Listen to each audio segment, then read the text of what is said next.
Hi, my name is Robin O'Leary and welcome to Rope Coaching's YouTube channel, and today we're going to look at the second episode of Footwork for Climbing and how to apply pressure and the importance of pressure when it comes to footwork. So in our last episode we looked at precision and accuracy. Those principles will always apply. We're still going to be precise, we're still going to be accurate. But this is one of the most common errors that I see in climbers throughout the grades. You could be a beginner, you could be an advanced climber, and it's a subject that's rarely touched upon.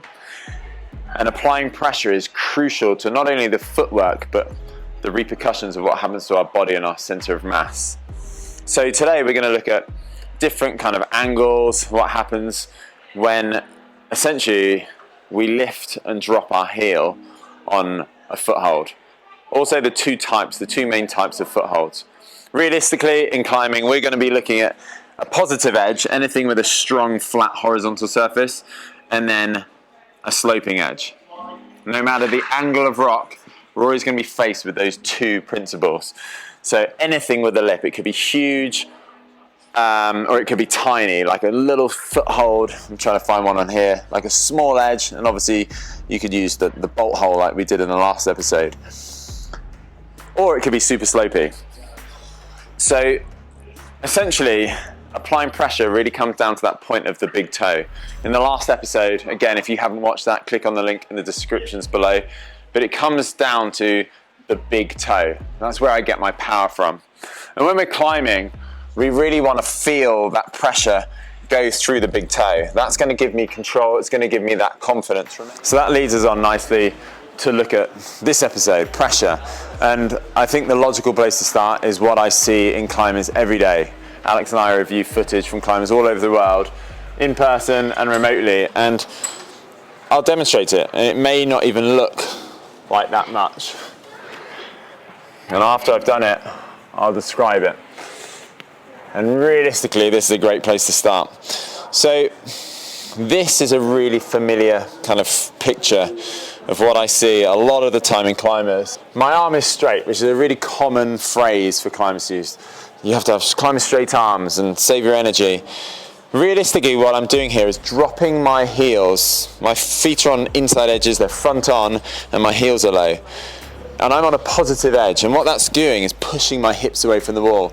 And that's realistically one of the most important points that we're going to make today. Applying pressure doesn't just give me the trust in the foothold, it also changes where my body position is.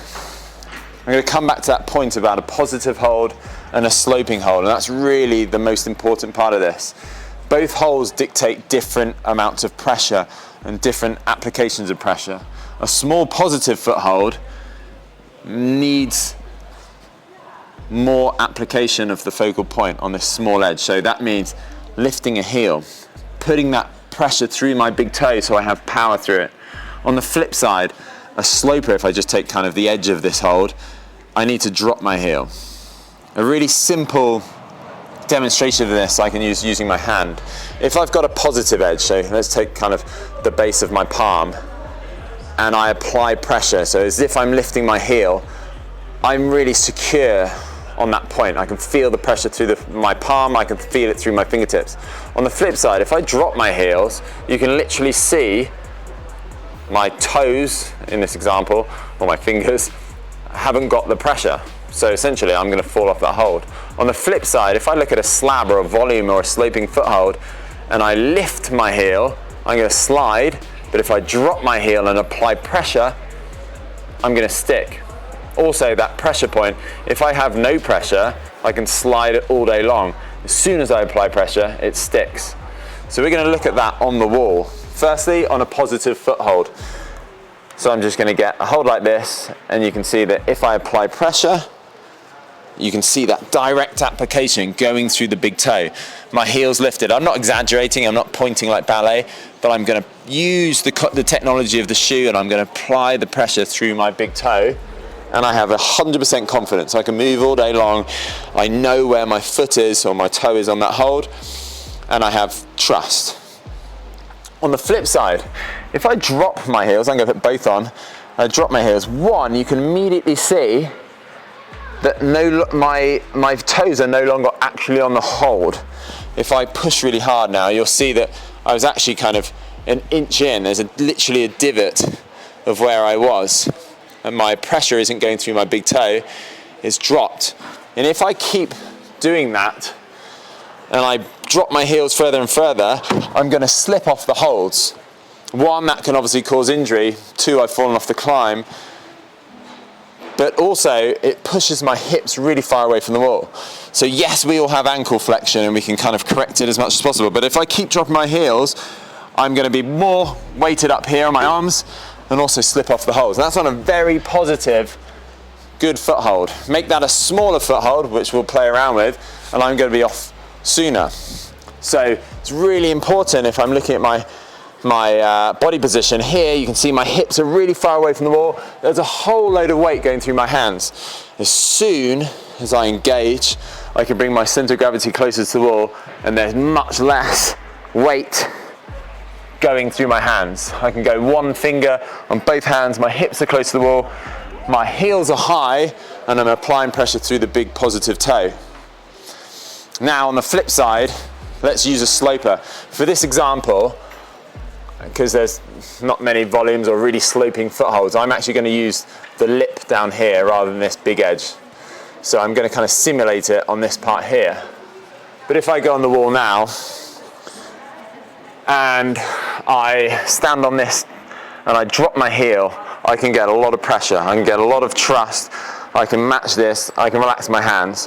As soon as I lift my heels, I'm sliding off that wall, kind of accidentally. But yeah, essentially that same principle applies. I've got a sloper, I'm trying to apply pressure. By lifting my heel, I've changed that surface area. I've minimized it from the ball of my foot, all of that rubber, to a tiny point, and therefore it slips off. So it's a really important point. On positive holds, no matter the angle, we want to apply pressure. Lift the heels, it pulls your hips into the wall. On a sloper, we want to drop the heels, and you'll see that then you get kind of more confidence and trust in the slopers. So yeah, you may ask yourself, why don't I want to maximize surface area on a positive edge? So obviously we looked at these footholds earlier, and if I stand on them and the surface area is obviously minimized by the size of the foothold. So by lifting my heel and applying pressure directly through the big toe, it covers the only part of the foot, or the hold, sorry, that I need. If I go to even a smaller foothold, then the same principle applies. I'll just get up there a little bit. And if I'm on this one here, there's a little lip, and I'm going to apply pressure. If I drop my heel, you can see that I've reduced the surface area just to the lip. So by dropping your heel, you're not actually applying pressure to the focal point of the hold. So when I'm working with clients in person or remotely, and I notice that they're climbing front on with low heels, I like to just come over to this simple demonstration because it exaggerates it really well. Using a step, it could be your staircase at home, a staircase at the gym, just a curb. And what you're going to do is stand on it. Make sure that you've kind of got the balls of your feet on this. Naturally, I'm going to be engaging my core. That's what we do as humans. Try and stand up or upright all day. But in this demonstration, I really want you to kind of, if you're doing it at home, relax your core. It's hard to do. So you're going to stand on the edge of this step. And what I want you to do is drop your heels and really relax. So by doing so, you'll drop your heels. And the knock-on effect is essentially, as you drop your heels, your knees are going to want to straighten. Essentially, it's going to push your knee back. What follows that is your bum. So it's going to push your center of gravity away from the wall. So essentially, standing on like this, you're going to be pushed away. So that on any positive foothold, especially on overhangs, you want to do the opposite. You're going to stand on that edge and then engage, and it's going to pull your hips close to the wall. By tiptoeing, you can literally just do it on the floor. You can see the kinetic effect. It's going to boom, knock on to your hips and push you in. So again, without falling, I'm going to tiptoe, and it's going to pull my hips closer to the wall. So we're going to look at that one more time on the wall and just show you the importance of those heels. So before we summarize, we're just going to look at that point on the wall again. Standing on positive footholds, if I drop my heels, you can see that my body weight's so far away from the wall. If I lift my heels and apply pressure, it brings me close to the wall. I can go for higher handholds. I can step across high handholds and really relax. I'm literally applying pressure. If I'm trying to stand and make a positive move and I have a high heel, it will help me bring my core closer to the wall. If I have a low heel and do the same thing, you'll see what happens. I'm going to be pushing my body weight away from the wall. Such a common theme that we see on vertical walls, slabs, and boards. So I'm going to show you the exact same thing when we pull this wall back a little bit now. So really quickly, I'm just going to show you exactly that same position on a steeper wall. So I'm applying pressure through the positive foothold, and I want my hips to go closer to the wall to take the weight off my hands. So I'm going to engage. You can see that I'm not exaggerating that. I'm pushing through the toes. My heels will naturally lift. If I drop my heels, it's going to push them out even more. Really common on boards. People drop their heels, they'll cut loose, they have to get them back on. It's just waste of energy, you'll fall off probably. So put that on a moon board or a kilter board, game over. So my top tip for today would be to practice this. Get on the wall and have a play around on a positive hold and on a sloping hold. See what happens when you drop your heels. See what happens when you raise your heels. Remember, I hope you liked this video on applying pressure when it comes to footwork. If you did, click like and subscribe and stay tuned for more content.